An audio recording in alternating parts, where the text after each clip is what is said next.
আমার চিন্তা হচ্ছে এই ড্রেজিং ম্যাটেরিয়াল দিয়ে আমরা দুইটা আইল্যান্ড বানাতে পারি না, কেন আমরা বরিশালের কোস্টকে আর একটু বাড়াতে পারি না কেন, ডিক্লেয়ার করে উই ক্যান ডু ইট। তো যাই হোক, অনেক কথা বলছি ভাই, গুড অর ব্যাড, যেটা আমি মনে করি যে যা করা দরকার, আশা করি আপনার পরবর্তী পর্যায়ে যখন আলোচনা করবেন আপনার সম্ভাবনাগুলোকে নিয়ে আলোচনা করেন। Challenges are there, lot of challenge. আমি তো একটাই বললাম, এনার্জি ওয়ান চ্যালেঞ্জ।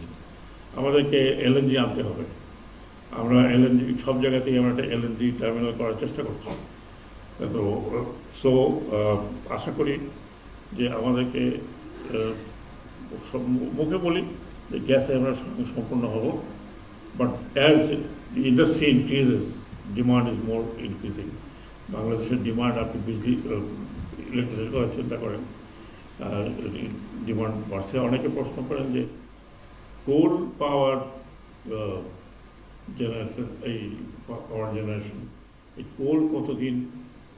এখন কোল খুবই দুনিয়াতে এভরিওয়্যার ইন দ্য ওয়ার্ল্ড এটাকে খুব নেগেটিভভাবে দেখা হচ্ছে, বাট উপায় নেই। This is the cheapest that we can do, যেহেতু আমাদের কাছে গ্যাস নেই। তো আপনাদের আশা করি পরবর্তী পর্যায়ে আপনাদের আলোচনা অনেক ভালো হবে। And let me thank for making a detailed plan and the detail that you have given. It's a very useful thing, and I congratulate the Dutch company and as well as the people on Para Port who has worked very hard and made how many pages? 10,000 pages of detailed plan, not a matter of joke. এবং এটা যারা যারা যারা পড়বেন, বিশেষ করে যারা technical hand আছেন, আমি আশা করবো that you read, at least go through or skim through and see what can be done and what can we do. And I'm sure that if need be, you put more specialist people from our engineering universities. Now we have BUET, KUET, CHUET, all we have. So all are of very good standard, and এনারা তো world wide পরিচিত for their very ability. So I'm sure we can get more people to study and comment on this thing. So আশা করি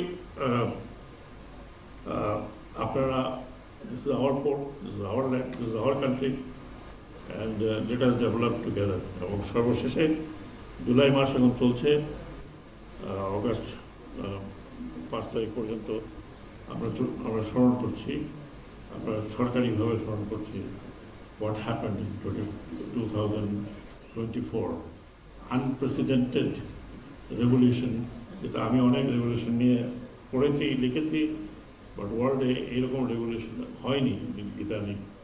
where the young people, absolutely young people, they sacrifice themselves. এখন বলে 800 হোক, 400 হোক, 100 হোক, এবং এই ধরনের সরকার আমরা দেখেছি গত 15 বছর।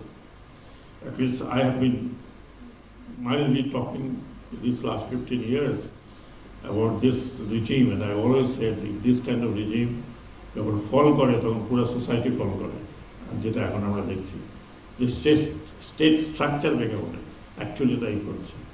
সো আমরা আশা করি যে আমরা যা দেখেছি,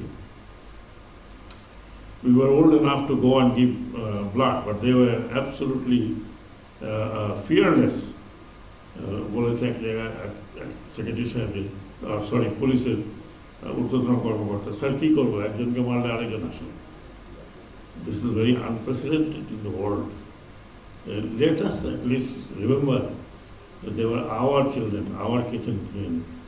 They have given their life for nothing. They have given their life for a better country, better society, equitable society, justice and honesty. আমাদের এখানে বাংলাদেশে এই গত 15 বছর না, আরও আগে থেকেও যদি 15 বছর ইন্টেন্সিফাইড। কেউ বিশ্বাস করে না যে বিনা পয়সায় কাজ হয়।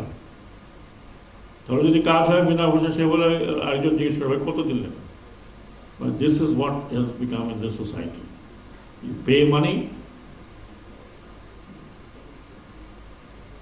এবং দি অ্যামাউন্ট অফ চুরি হয়েছে এটা এখন আপনারা নিজেরাই দেখছেন। যদি চুরি সব দেশে হয়, কারাপশন সব দেশে আছে, no country can say there is no corruption. But আমাদের মতো এরকম কারাপশন, ভাই 100 টাকা দিলে আপনি 90 টাকা খেয়ে বলছেন আর 10 টাকার কাজ করছেন। এক বৃষ্টিতে পুরো রাস্তা উপরে বের হয়ে যাচ্ছে। এনিওয়ে 100 টাকা দিলে 90 টাকা খায়। আগে 50 টাকা বিভিন্ন জনের পকেটে আর 40 টাকা মাঠের জায়গায়। সরি চাঁদ সাহেব, এরকমই হচ্ছে।